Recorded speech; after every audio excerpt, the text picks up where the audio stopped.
Hoy es 6 de octubre. El Evangelio se ha tomado de Marcos, capítulo 10, del 2 al 16. En el nombre del Padre, y del Hijo, y del Espíritu Santo. Amén. En aquel tiempo se acercaron unos fariseos y le preguntaron a Jesús para ponerlo a prueba: ¿le es lícito a un hombre divorciarse de su mujer? Él les replicó: ¿qué os ha mandado Moisés? Contestaron: Moisés permitió divorciarse, dándole a la mujer un acta de repudio. Jesús les dijo: por vuestra terquedad dejó escrito Moisés este precepto. Al principio de la creación, Dios los creó hombre y mujer. Por eso, abandonará el hombre a su padre y a su madre, se unirá a su mujer, y serán los dos una sola carne. De modo que ya no son dos, sino una sola carne. Lo que Dios ha unido, que no lo separe el hombre. En casa, los discípulos volvieron a preguntarle sobre lo mismo. Él les dijo: si uno se divorcia de su mujer y se casa con otra, comete adulterio contra la primera. Y si ella se divorcia de su marido y se casa con otro, comete adulterio. Le presentaron unos niños para que los tocara, pero los discípulos les regañaban. Al verlo, Jesús se enfadó y les dijo: dejad que los niños se acerquen a mí, no se lo impidáis. De los que son como ellos es el reino de Dios. Os aseguro que el que no acepte el reino de Dios como un niño, no entrará en él. Y los abrazaba y los bendecía imponiéndole las manos. Palabra del Señor. Gloria a ti, Señor Jesús. Muy bien, aquí el tema que aborda el Evangelio del día de hoy y es el tema del matrimonio y el divorcio, así como el acoger a los niños por parte de Jesús. Muy bien, pero hablemos entonces del matrimonio y el divorcio, porque Jesús es cuestionado por los fariseos sobre la licitud del divorcio, buscando poner a prueba a Jesús, ¿no? Y entonces Jesús remite a la ley de Moisés, que permitía el divorcio mediante un acta de repudio. Explica que esa concesión se debía a algo que hay en el corazón, a la terquedad, a la dureza del corazón del pueblo. Y apela al plan original de Dios en la creación, donde el hombre y la mujer están llamados a una unión indisoluble. Y afirma categóricamente: lo que Dios ha unido, que no lo separe el hombre. Y posteriormente, en privado con sus discípulos, Jesús es aún más explícito y declara que quien se divorcia y se casa con otra persona comete adulterio. Y entonces aplicar el mismo criterio tanto al hombre como a la mujer, pues mostrando igualdad en la responsabilidad matrimonial. Esto no es solamente de una parte, no, son las dos partes las que están aquí implicadas. Bueno, y por tanto el Señor, ¿qué es lo que hace frente a esa terquedad y frente a esta situación, no? Pues la acogida de los niños. Y entonces concluye el pasaje del día de hoy, pues con esa escena donde Jesús acoge a los niños. Así tenemos que acoger el reino de Dios. Así tenemos que acoger a Dios. Porque reprende a sus discípulos por impedir que se le acerquen. Bueno, y declara de que los que son como ellos es el reino de Dios. Cuando uno se llena de situaciones, de complicaciones, cuando se llena de problemas, cuando se justifica de todo, pues ya uno va perdiendo. Cuando falta confianza, cuando falta respeto. Y por eso el Señor pone a los niños. Bueno, los abraza, los bendice, les impone las manos, les muestra cercanía, les muestra afecto. Bien. Y esto fácilmente para acoger el reino de Dios. Quien acoge a Dios en su corazón sabe responder al amor, sabe responder al perdón, sabe responder a la paz. Eso es. Bueno, así que hoy esta enseñanza que Jesús nos trae sobre el matrimonio y los niños, pues resalta la fidelidad conyugal, la actitud de apertura y confianza propia de los niños como modelos para acoger el reino de Dios. María, auxilio de los cristianos, ruega por nosotros. La bendición de Dios Todopoderoso, Padre, Hijo y Espíritu Santo descienda sobre ti y te acompañe siempre. Un abrazo.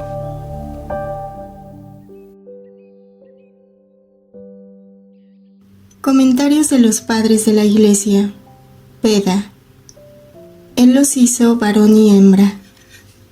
No dice hombre y mujeres, porque hubiera sido aprobar el divorcio, sino hombre y mujer, para expresar la unidad del matrimonio, y los dos se harán una sola carne.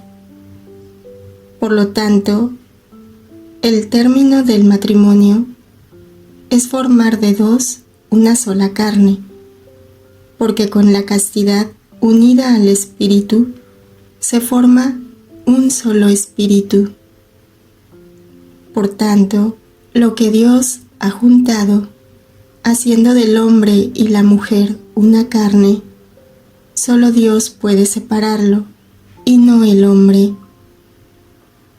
El hombre es quien separa, cuando por el deseo de otra mujer deja a la primera y se va con otra. Pero cuando por servir a Dios, aunque se tenga esposa, se vive como si no la tuviera, es Dios quien mueve al desprendimiento. Quien repudia a su mujer y se case con otra, comete adulterio. San Mateo es más explícito sobre este punto. Cualquiera que rechazare a su mujer, dice, no siendo por fornicación. Por tanto, solo la fornicación es la razón carnal de abandonar a la propia mujer, y no hay otra espiritual para ello que el temor de Dios, como sabemos que les ha sucedido a muchos por causa de religión. Pero en la ley de Dios no hay ninguna causa prescrita que autorice a unirse a otra mujer después de abandonada la legítima.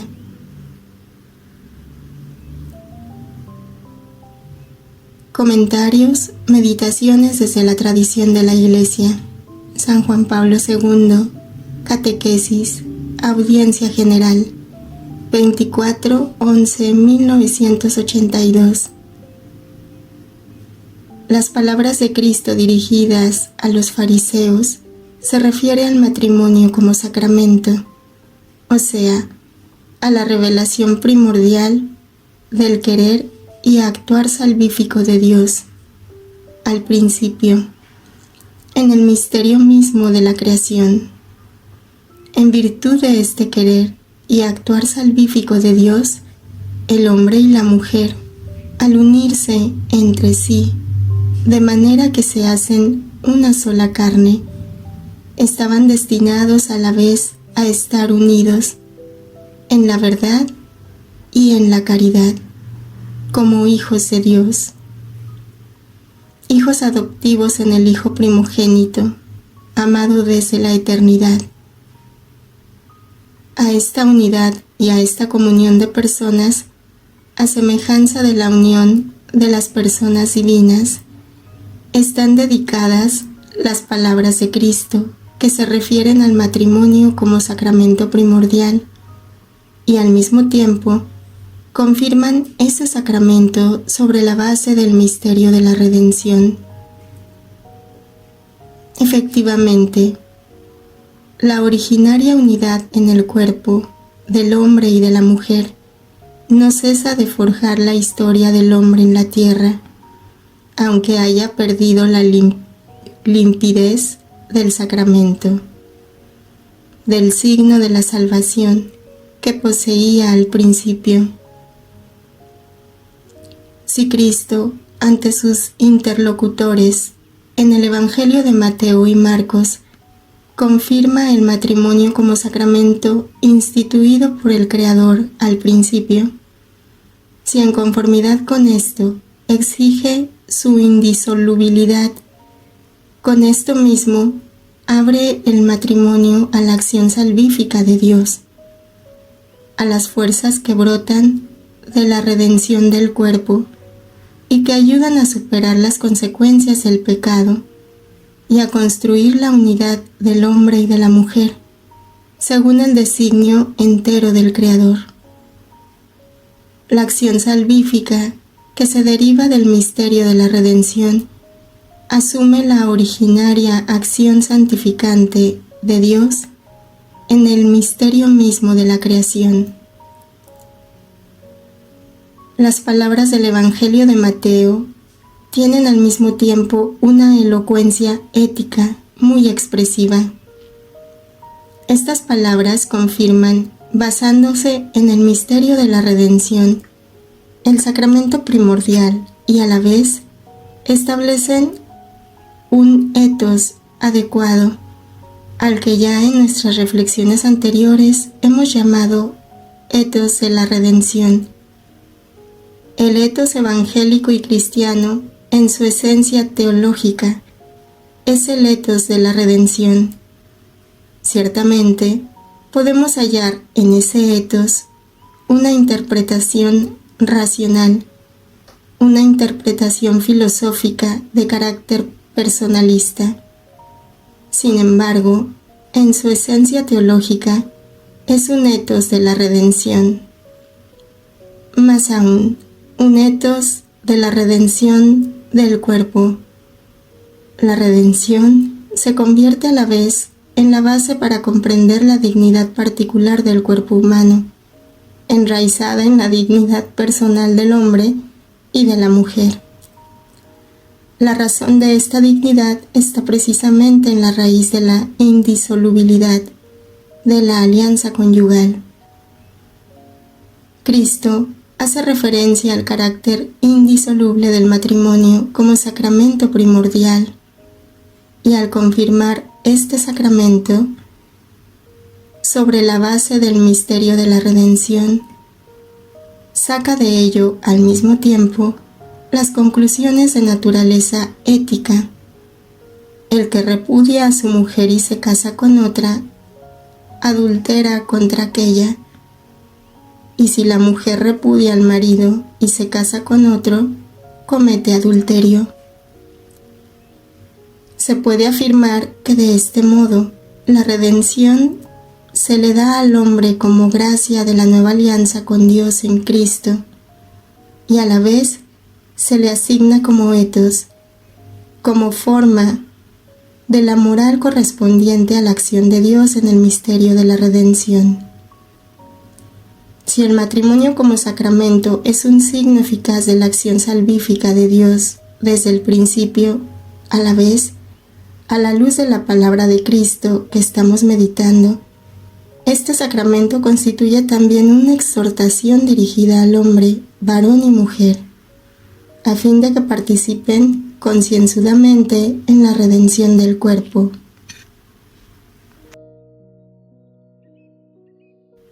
Meditemos el Evangelio desde la tradición de la Iglesia.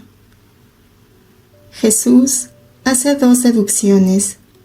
Ya no son dos, sino una sola carne, esto es, un solo ser. A través del matrimonio, institución divina y no de hombres, Dios crea una unidad profunda, sólida y duradera entre dos personas, y por consiguiente, lo que Dios unió, que no lo separe el hombre. Con estas palabras, Jesús se remonta a los principios de la creación y restablece la indisolubilidad matrimonial. La reina del cielo, en las bodas de Caná, fue constituida reina de las familias, reina de los milagros y vínculo de unión entre el fiat divino y la criatura. Queridísima hija, mi corazón lleno de amor quiere satisfacer tu deseo y explicarte el motivo por el cual yo quise asistir con mi hijo Jesús a las bodas de Caná. ¿Crees tú que yo haya intervenido por simple conveniencia? Ah, no, hija mía. En este milagro están encerrados profundos misterios. Pon atención y te diré cosas nuevas. Te haré comprender cómo mi amor de madre mostró su intensidad y cómo el amor de mi hijo demostró verdadera señal de paternidad hacia los hombres. Vida pública. pero primero quiso asistir a estas bodas y permitió que yo fuera también invitada. No fuimos para gozar de la fiesta, sino para obrar grandes cosas en favor de las generaciones humanas. Mi hijo tomaba su lugar de padre y rey de las familias humanas, y yo el puesto de madre y reina. Con nuestra presencia renovamos la santidad, la belleza y el orden de matrimonio que Dios había instituido en el Edén, uniendo con vínculo indisoluble a Adán y Eva para poblar la tierra y multiplicar las futuras generaciones. Como ves, hija mía, el matrimonio es la esencia de la que brota la vida del género humano. Es el medio por el cual la tierra es poblada. A causa del pecado, nuestros progenitores, al haberse sustraído de la divina voluntad, destruyeron la integridad de la familia, y por eso yo, tu madre y nueva Eva inocente, participé en las bodas de Caná con mi Hijo Divino, para restituir la santidad al matrimonio y reordenar los planes que Dios había preordenado en el Edén. Además, deseando que todas las familias me pertenecieran y que por medio mío se instaurara en ellas el reino del fiat divino, yo me constituí su reina. Pero esto no es todo aún. Nuestro amor ardía en deseos de manifestarse a los hombres y darles la más sublime entre las lecciones, y de este modo logramos nuestro deseo. Hacia el final del banquete faltó el vino, por lo que mi corazón de madre, que amaba intensamente, se sintió enternecer. Queriendo ir en ayuda de los esposos y sabiendo que mi hijo podía todo, me dirigí a él con acento suplicante.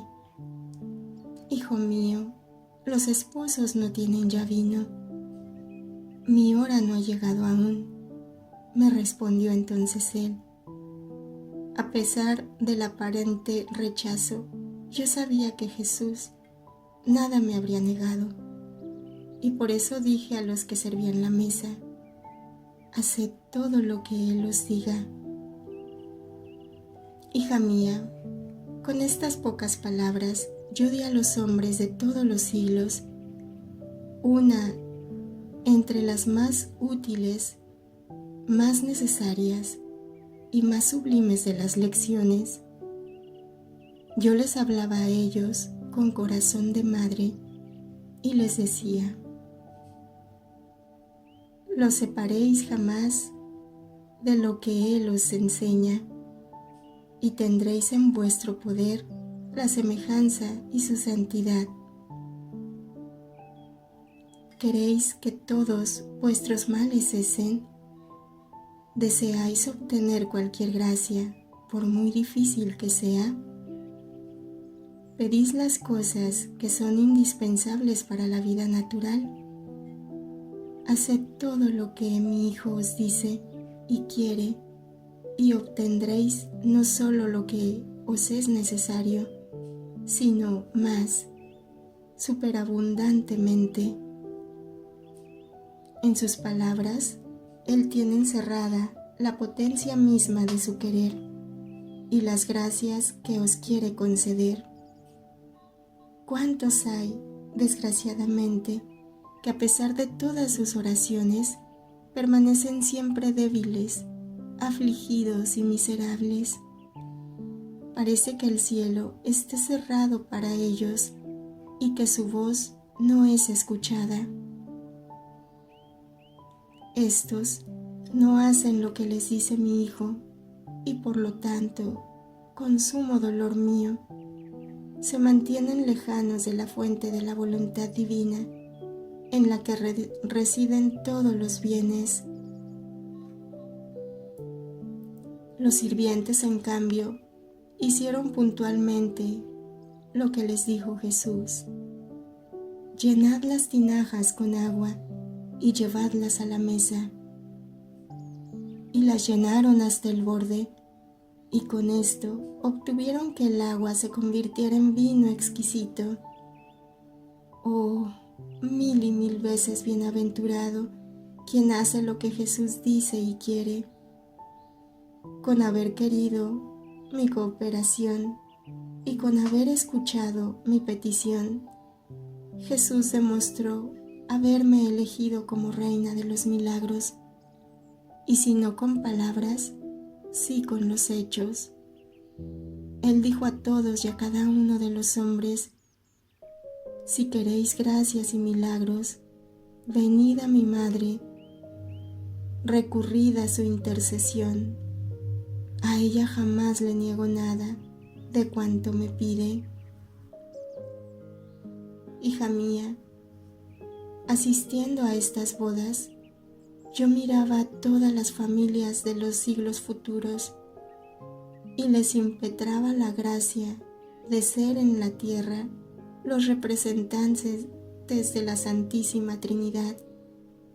Como madre y reina, anhelaba ser triunfar en el santuario de la familia a la adorable voluntad de Dios, y ponía a su disposición todas las gracias, los auxilios y la santidad que se necesitan para vivir en un reino tan santo.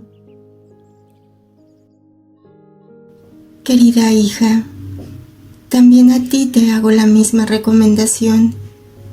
Escucha lo que te dice mi hijo y solamente haz lo que él quiere.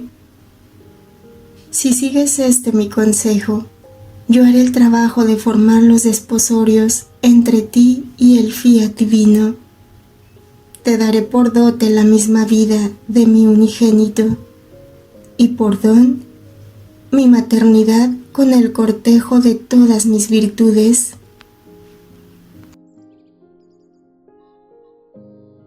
Decimasexta hora. Giros del alma. El alma sigue a Jesús en las bodas de Caná y le pide cambie la voluntad humana por la divina. Lo va siguiendo en su vida pública.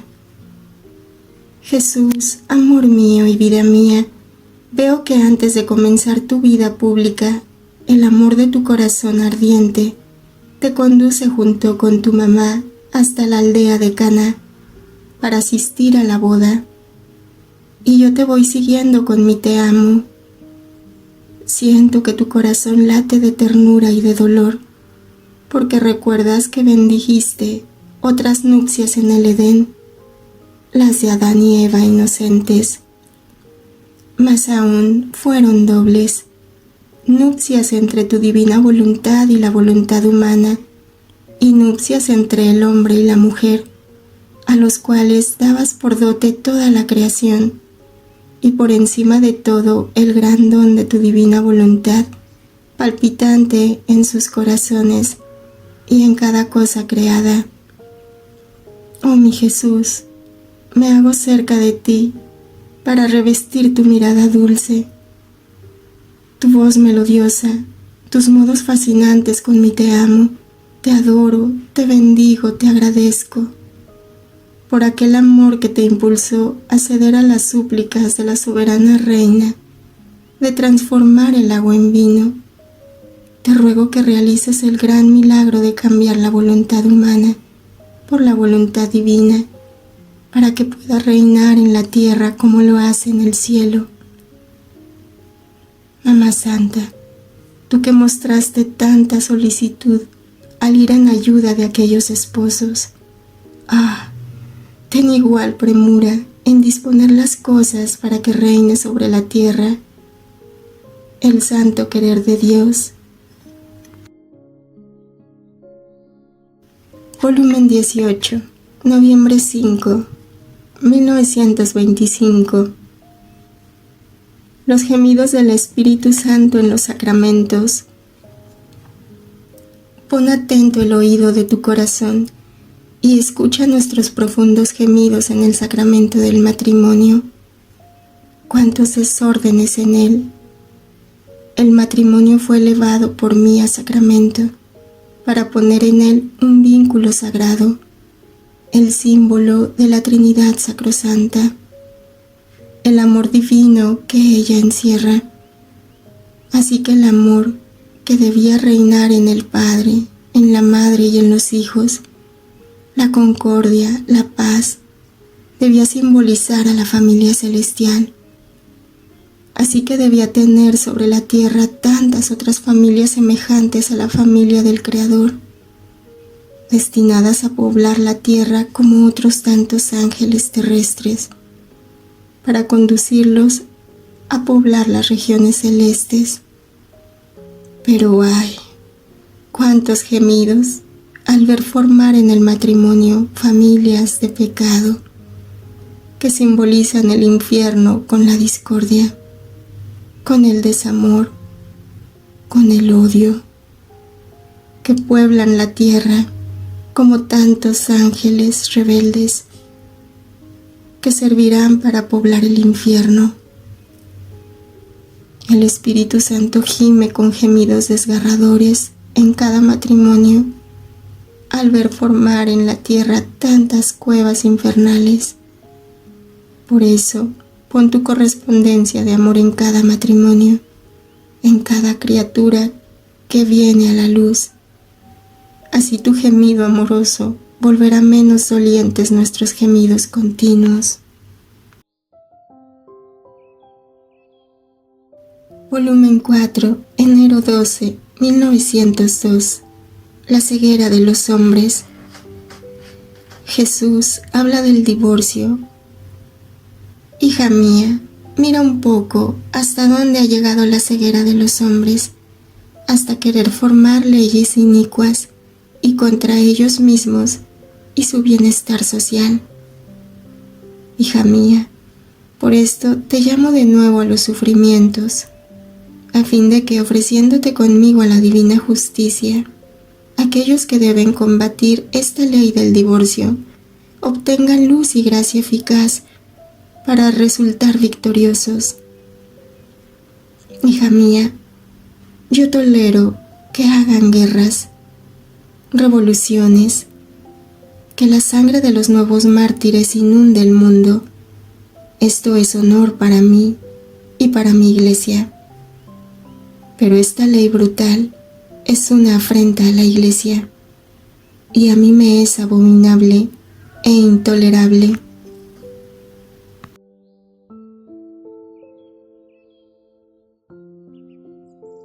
Volumen 12, marzo 3, 1919. El divino querer es el Edén del alma. Tú eres mi hija primogénita de mi voluntad. Cómo te amo y cómo eres preciosa ante mis ojos. Te tendré tan custodiada que si al crear el hombre preparé un Edén terrestre, para ti te he preparado un Edén divino. Si en el Edén terrestre el matrimonio fue humano entre los primeros progenitores, y a ellos les di a gozar las más bellas delicias de la tierra, y de mí gozaban a intervalos, en el Edén divino la unión es divina. Te haré gozar las más bellas delicias celestiales, y de mí gozarás cuanto quieras. Es más, seré tu vida, y dividiremos juntos los contentos, las alegrías, las dulzuras, y si es necesario también las penas. En el Edén terrestre tuvo acceso el enemigo, y fue cometido el primer pecado. En el Edén divino está cerrada la entrada al demonio, a las pasiones, a las debilidades. Es más, el demonio no quiere entrar, sabiendo que mi querer lo quemaría más que el mismo fuego del infierno, y solo al sentir su sensación huye. Y darás principio a los primeros actos en modo divino, los cuales son inmensos, eternos e infinitos, que abrazan todo y a todos. Es mi querer que te destruye lo humano, y en lugar de temer deberías arrojarte en la inmensidad de mi voluntad. Mis designios sobre ti son altos, nobles y divinos, la misma obra de la creación. Oh, ¿cómo queda atrás de esta obra de llamarte a vivir en el querer divino, para hacer en él no vida humana, sino vida divina? Es un desahogo más fuerte de mi amor. Es mi amor reprimido por las criaturas, que no pudiendo contenerlo, lo derramo a torrentes sobre quien me ama. Y para estar seguro de que mi amor no sea rechazado y maltratado, te llamo en mi querer. De modo que ni tú, ni lo que es mío, quede sin su pleno efecto, y quede en plena defensa. Hija mía, no entristezcas con tus temores la obra de tu Jesús. Continúa el vuelo a donde te llamo.